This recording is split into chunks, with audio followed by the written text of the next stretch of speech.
South film industry से एकटा बहुत दुखद खबर सामने आबि रहल अछि जे साउथ फिल्म इंडस्ट्री के जे एकटा दिग्गज एक्टर छलखिन हैं हुनकर निधन भऽ गेल अछि, जे विशेष कऽ हुनकर कॉमेडी रोल सबके लेल चिन्हल जाइ छलखिन हैं, जिनका रजनीकांत के जोड़ीदार सेहो कहल जाइ छल। हुनकर 2 अगस्त शनि दिन हुनकर निधन भऽ गेल, जे अखन के हुनकर जन्म 1953 17 अक्टूबर के भेल रहे।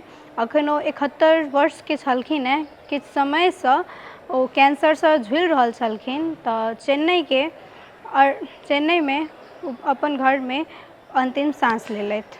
चेन्नई के हुनकर घर छनि जतऽ ओ अपन अंतिम सांस लेलथि। हुनका अखनो तक लोग सब याद कयल जेतै, विशेषकर जे 1990 से लऽ कऽ 2000 के जे दशक में हुनकर हर घर में ओ चिन्हल जानल नाम बनि चुकल छलखिन हैं। ओ बेसी कऽ विशेषकर फिल्म सब जेनाकि 1980 में ओ फिल्म इंडस्ट्री में एंट्री केने छलखिन हैं, आ जाहिमे कि हुनकर पॉपुलैरिटी ताहि समय से बढ़ते गेल छल। मदन बॉब के वास्तविक नाम एस कृष्णमूर्ति छल। वे लगभग 40 वर्ष तक तमिल फिल्म में काज केने छलथि, आ विशेष कॉमिक थिंग आ फेशियल एक्सप्रेशन सबसँ अपन लोक सबके खूब दर्शक सबके हँसेने छलथि।